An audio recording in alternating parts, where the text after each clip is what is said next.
Welcome to Highly Sensitive, Happily Married, the podcast that teaches you to not only have an easier marriage as a sensitive woman, but to have one that feels more amazing by the day.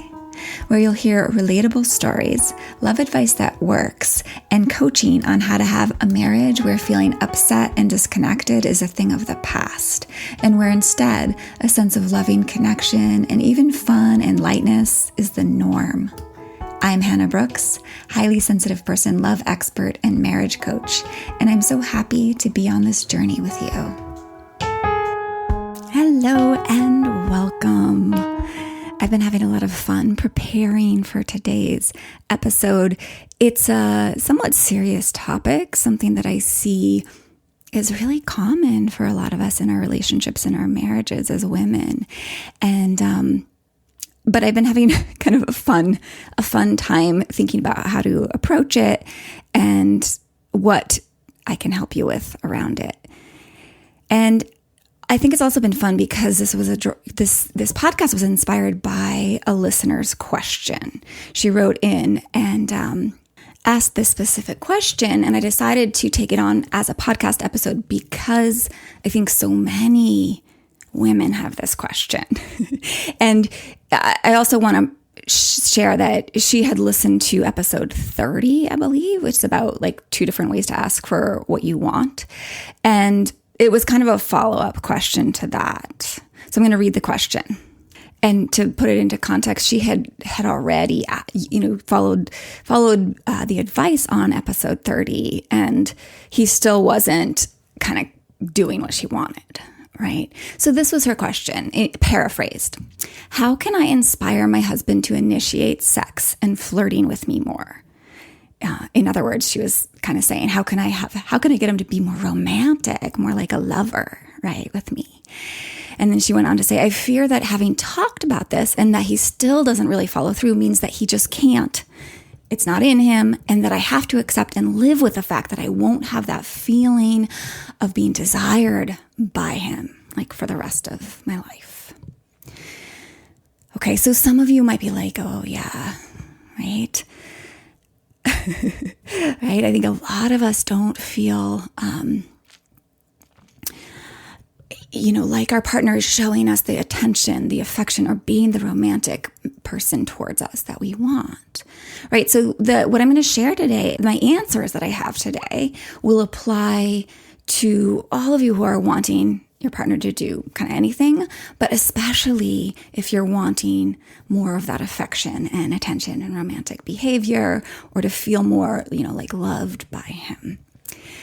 Now, I want to say this question that this listener asked, it's not a question that one podcast will answer and totally solve, right?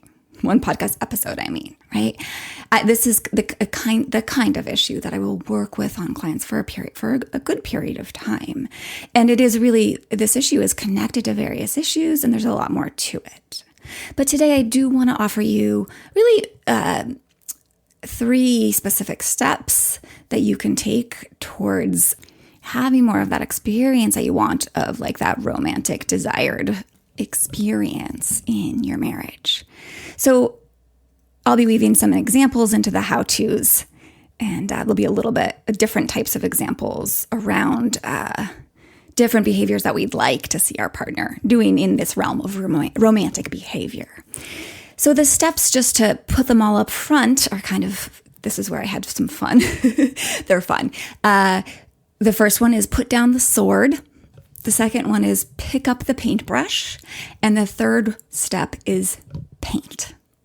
Paint the vision. Paint what you want. All right, so let's dive into what I mean by that. So the first step is to put down the sword.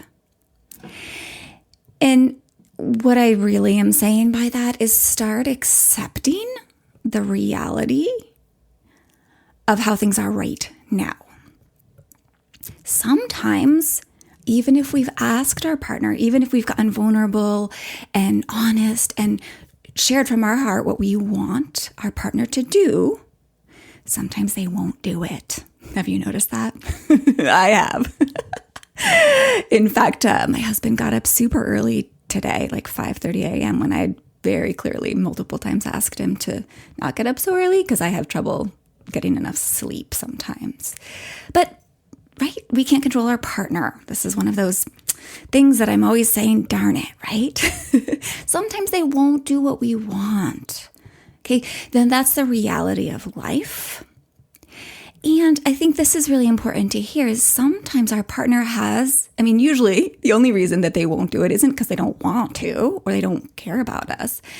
It's because they have internal obstacles to doing it, or there's reasons, they have their reasons to not do the thing that we've asked them to do, to not be romantic, for example, to not flirt, to not initiate sex, for example. So instead of wasting our energy fighting the reality of the fact, right? Fighting the fact that he's not being more romantic, that he's not initiating, etc., which truly is exhausting and just puts us in a place of feeling frustration and resentment and all the feels, disappointment, all of that.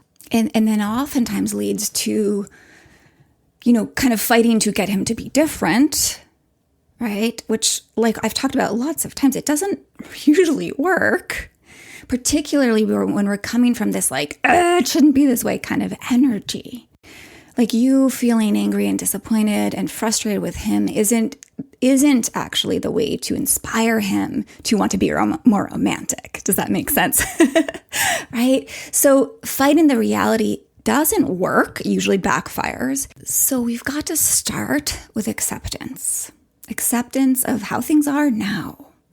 Now, acceptance, please be clear, it does not mean resigning yourself to feeling unloved, undesired, and like there's zero romance in your relationship forever, right? You can still want more. Accepting how things are not now does not nullify wanting more and working towards more and eventually having more, right? But it is just like putting down a sword so you're not fighting to get the love and affection you want. So here are a couple examples about really why acceptance is so important. If you have listened to the episode about when you just don't feel like making love, I think it's episode 38, you'll have learned this very important fact when it comes to sex, which is that different people have different kinds of desire as their kind of primary desire mode. So I'm just going to do a quick reminder of this, but if you want to know more about this, please go back and listen to that episode. It's responsive desire versus spontaneous desire. We all think spontaneous desire, which is like suddenly feeling lots of desire and then wanting to pursue that and take it into the act of sex, is the normal, right?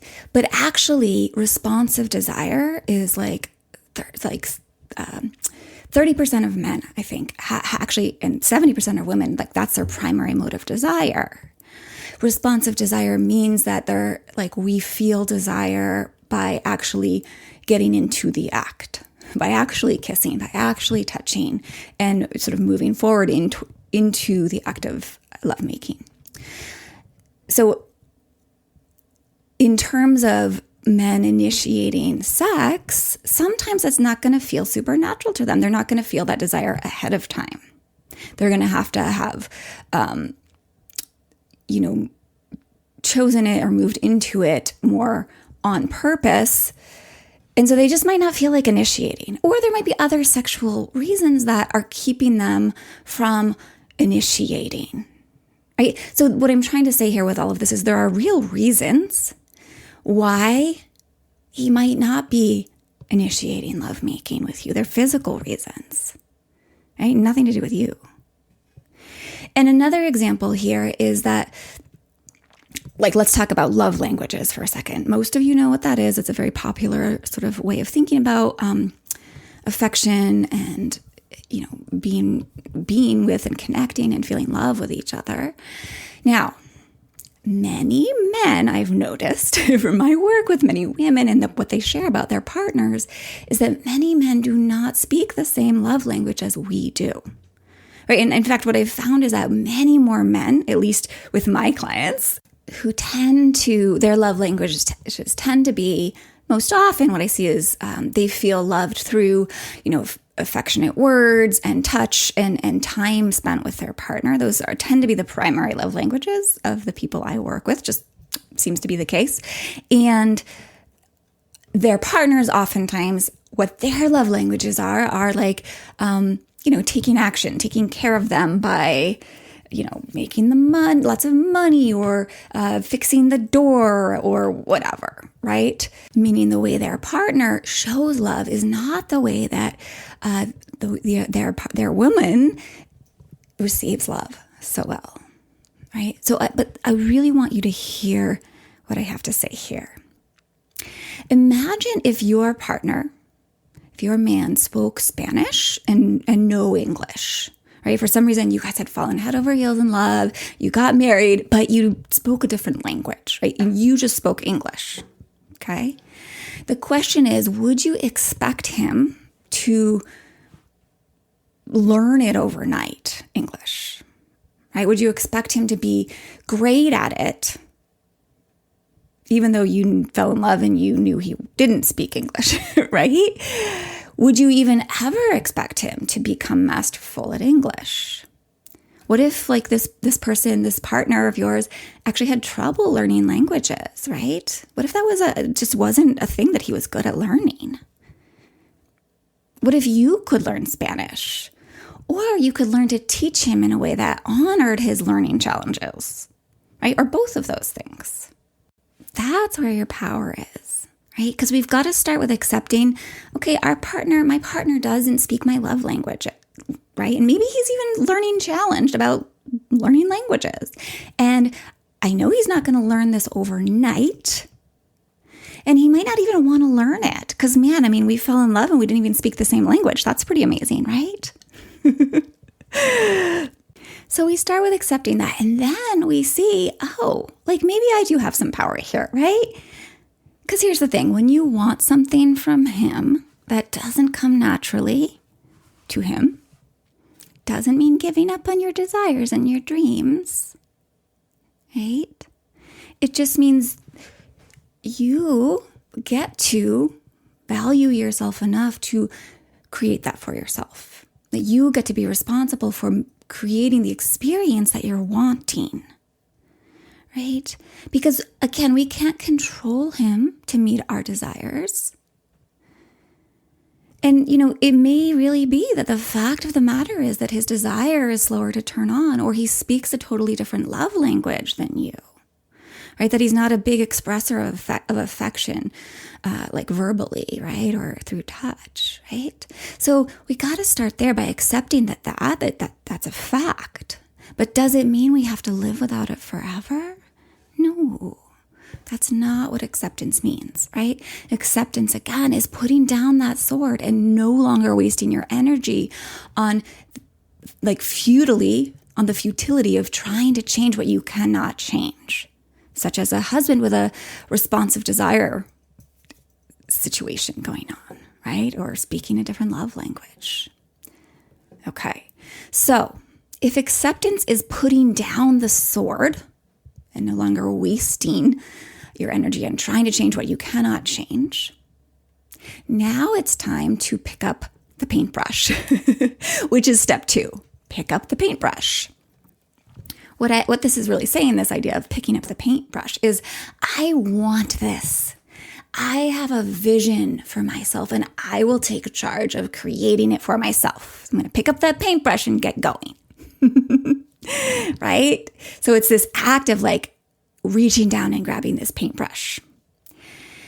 That's the first step towards creating it. So if you want something, it's your job to take responsibility for it. It's your job to help create it with the man in the relationship that you have.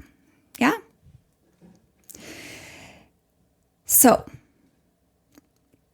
to get clear and be able to do this in a really empowered way versus a kind of an embittered way, I want you to ask yourself an important preliminary question. Now, I just want to back this up or preface this with, again, you're not going to get everything that you want in the exact way you thought you would or should in a marriage. Because, again, we've been taught a very unrealistic, fairy tale standard of what love looks like or should look like, right? We've been fed that. There's an earlier episode called Fighting for a Fantasy if you want to learn more about that. But the reality of a real human being, a real human marriage, is that our person is never going to be the ideal standard of perfection that we have envisioned in our mind. Now, this doesn't mean we can't have an amazing marriage. 100% we can. So, knowing that you're not going to get everything in the exact way you thought you would or should in your relationship from your partner, here's the question I want you to ask yourself, or I'm going to ask you.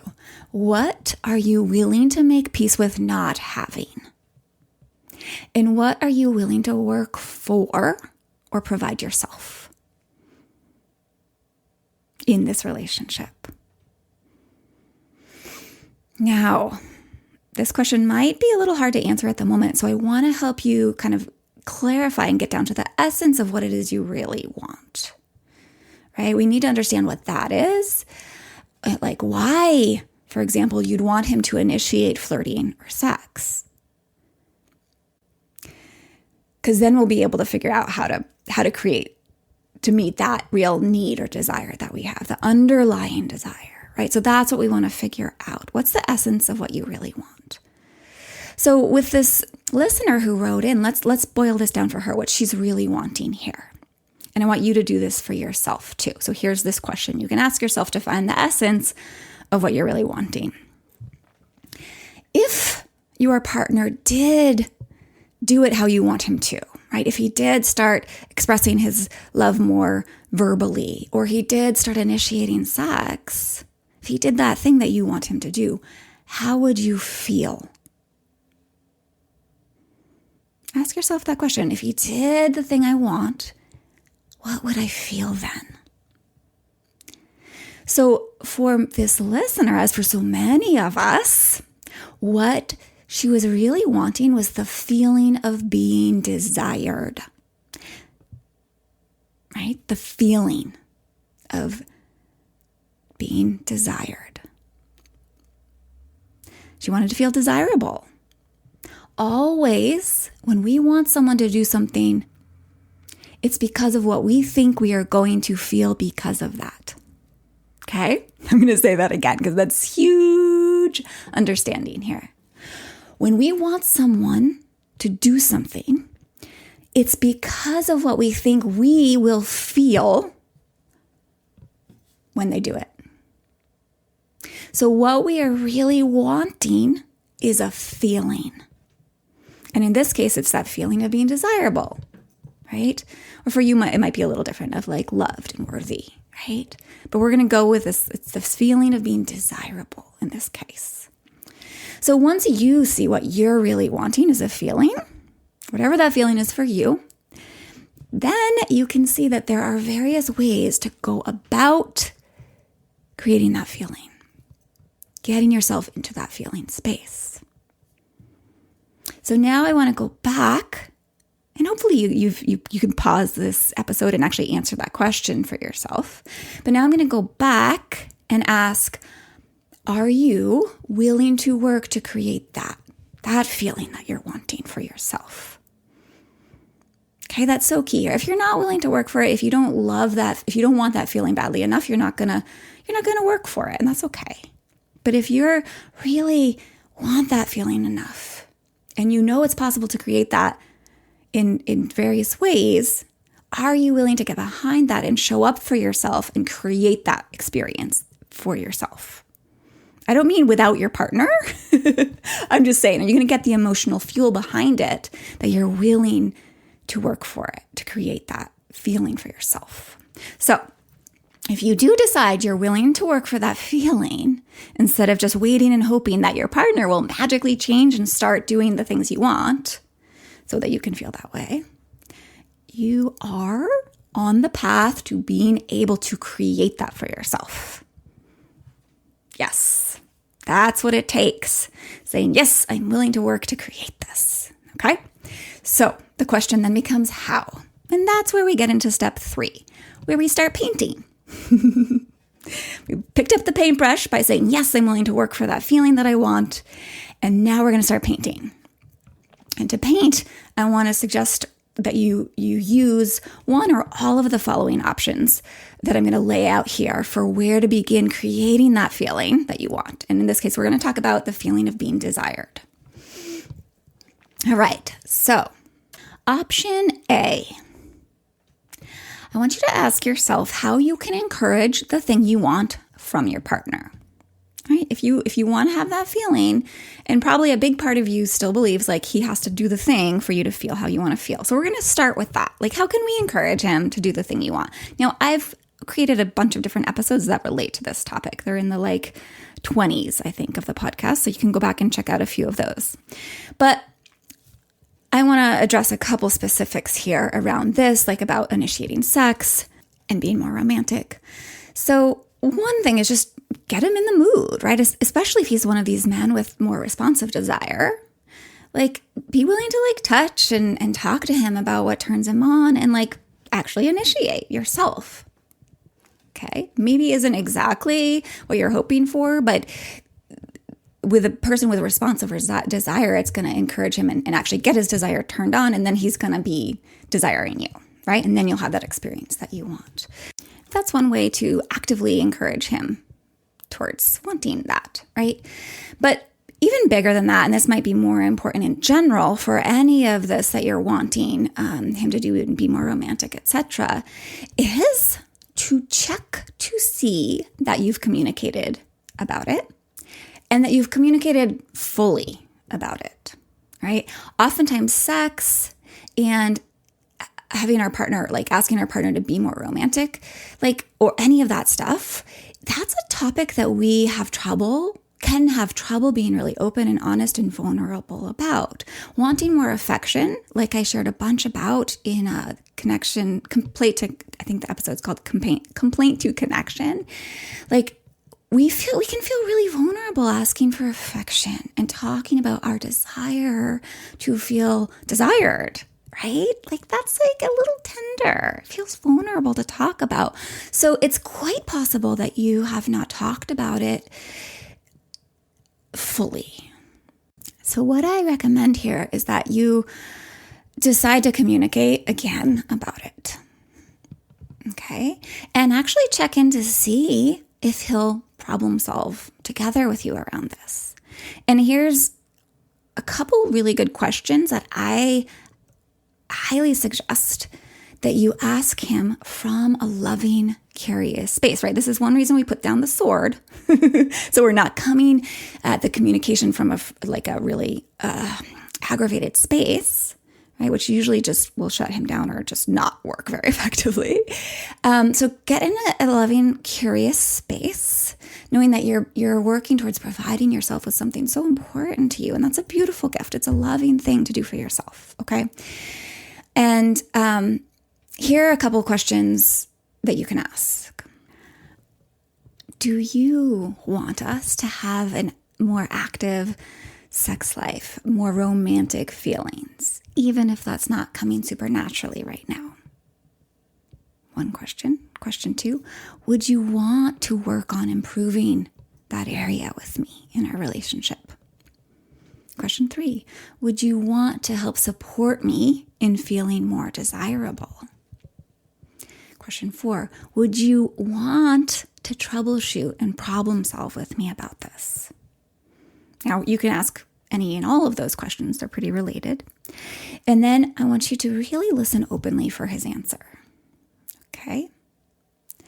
Now, you might preface all of this with really an open sharing of how much you want and value and would love for that to be a part of your experience with him, right? That romance, that sex, that him initiating more, etc.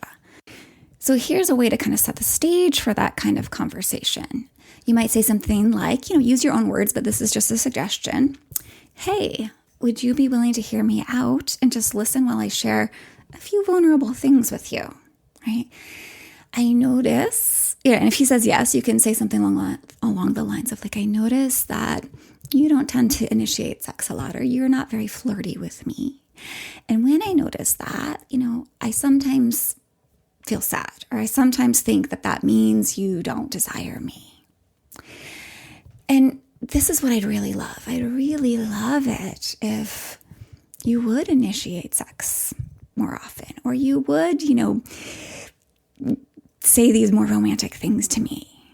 I want you to know, though, it's totally not your responsibility to provide that for me. But it would make it so much easier to feel really great with you for me at times. And I still really want that romantic experience in our marriage. So I'm working on supporting myself around it, but it will be easier and more fun if you wanted to do that with me. So I have a few questions for you. ... Right? That's when you jump in with those questions that I listed a moment ago. So I know I kind of did that out of order, but I did that for a reason. So preface it with what I just said, and then go ahead and ask those questions. Your own version, your own words, of course. So here, he may or may not say yes. Now, I want you to know, he might not answer the questions that you asked, hey, would you want to work on improving this area with me? He might say no. So the trick here is that you go in without a predetermined expectation that he say yes, right? Because he might, like we said in the beginning, he might have valid reasons for not doing that. There are likely, possibly, things going on inside him that are keeping him from wanting or being able to do that right now for you. And it does not mean anything about you or your desirability, right? But if you expect him to say yes and he says no, you're going to set yourself up for a lot of disappointment, and you're probably going to feel really angry. And that's actually not going to help you move the needle or get you any closer to where you want to be, which is having more romance, right? And desirableness in your relationship together. Okay. So here's the good news. Many husbands will say, yes, I do want to problem solve. Yes, I do want to work on that with you. Right? And then you can, of course, strategize together on how you might move on that. Right? Now, if he says no, the ball's back in your court, and you get to decide then if you want to find peace with that and stay in the relationship and do your own work, right? And perhaps wait it out for things to shift again. And again, do your own work and then talk to him again about it down the road a few months, right? Or you might decide, no, this is really a deal breaker. A deal breaker? No, a deal breaker. And you don't want to do the work on yourself to have that experience. You don't, right? And you just want to decide to move on and maybe someday eventually find a partner who does really want that experience with you and is willing to initiate, etc. Now, if you decide you're going to stay in this relationship, and even if he says yes, or if he says no, it's probably not going to be totally smooth sailing where he's suddenly going to be initiating romance and flirting and sex all the time, right? Because that's not his natural thing. So let's look at where you have so much more power in yourself. And this is the next option that I highly encourage you choose to do, no matter whether you've done the first option and it's working or it's not working so well. Which is specifically to use this as an opportunity to heal your wounds. We'll call them wounds. Your misperceptions, perhaps. Now, I want to say this part might be just a little bit hard to hear, but I promise it will set you free in huge ways and make all of this so much easier for you and give you such a better experience of your relationship and your life, okay, if you take this on board. So sometimes when our partner can't or won't or doesn't know how to meet our desire for more romance, actually, not just sometimes, all the time, it's an opportunity. It's an amazing opportunity.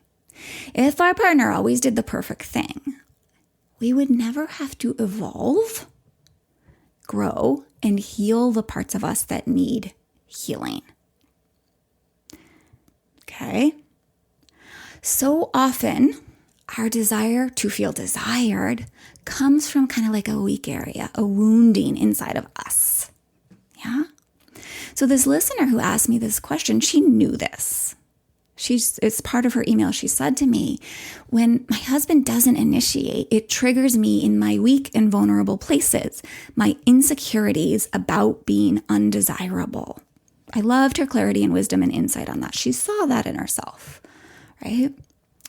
So just like her, she's so not alone. Many or most of us deal with this I'm not desirable enough wound or idea, right? That was the message that was encoded onto us, right? That idea that you're not beautiful enough, not sexy enough. Right? I mean, we're taught that looking or acting a certain way is what makes us desirable by our culture. We're infused with that message all the time. So of course we don't feel desirable enough as women. Most of us don't look that way or act that way or aren't that exact perfect version of this desirable woman, right? Of course we feel like we aren't as desirable on some level because we're measuring ourselves against some ideal standard that is very rare or even doesn't exist fully. So this not desirable enough thing that so many of us, I'm going to call it a wound, that so many of us walk around with, what's actually at the heart of it is a self-worth issue or a self-concept issue for us. Right?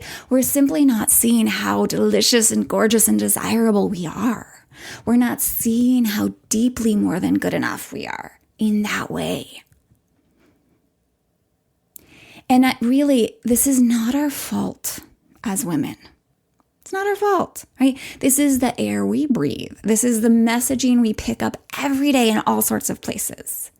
We've been deeply conditioned by it, right? Even if we've worked on this, like even if we've sort of seen it as superficial, it's gotten in there to most of us in some deep way.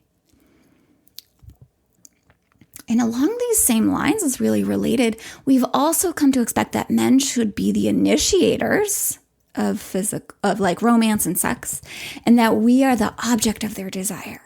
So when that doesn't go as expected, right? When our partner isn't being all romantic and we aren't being the object of, we don't seem like the object of their desire and they're not initiating all the romance and sex, right? It can cause confusion and it can lead to the perception inside of us of not being desirable, right? And then that can lead to this like efforting to get him to prove to us that we are beautiful enough, desirable enough. And when he doesn't, do the thing that we think will prove that to us, we feel big disappointment in him and even in ourselves, right? We feel not good enough, not desirable enough. So this idea that you aren't desirable or lovable enough, hear this with so much love. I'm saying this with so much love and getting it from the inside, right? I'm a woman too, conditioned by the same world, had the same experience of not feeling desirable enough, know what that's like, right?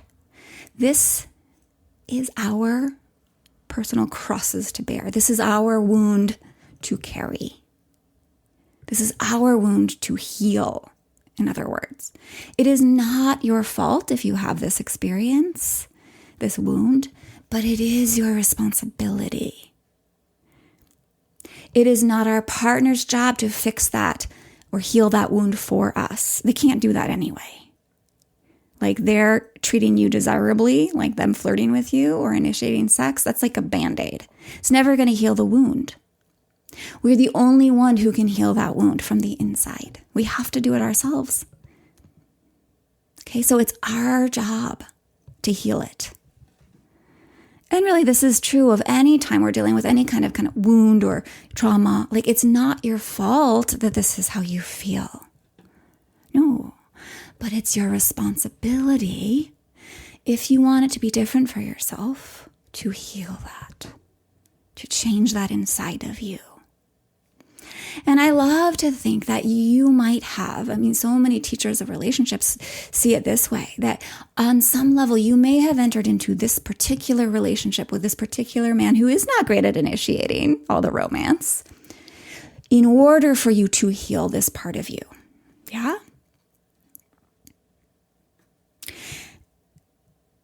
Not you didn't enter this relationship not for that wound to just be band-aided over, or this wrong belief about yourself as being not desirable, right? You didn't enter into it just so that it could be glossed over because you married someone who's always showing tons of desire for you, right? That's just the band-aid effect.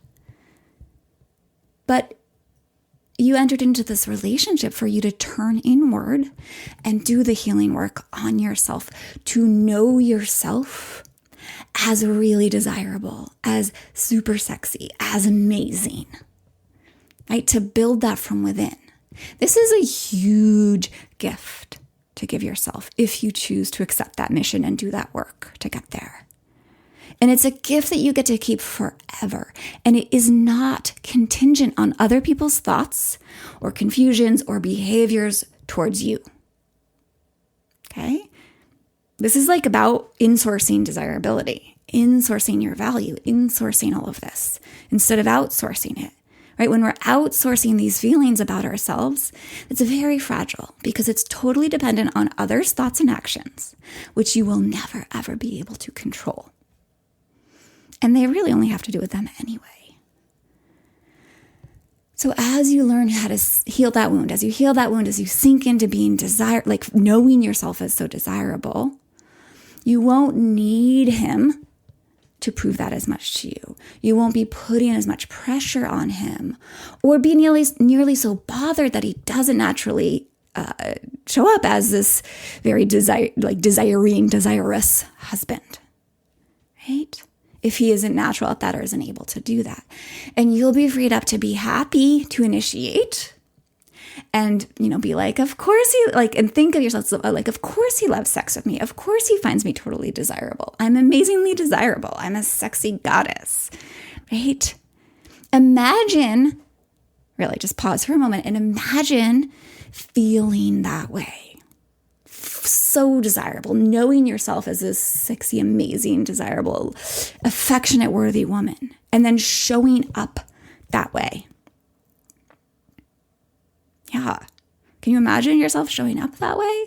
It's going to be so much more fun for you and for him, I promise.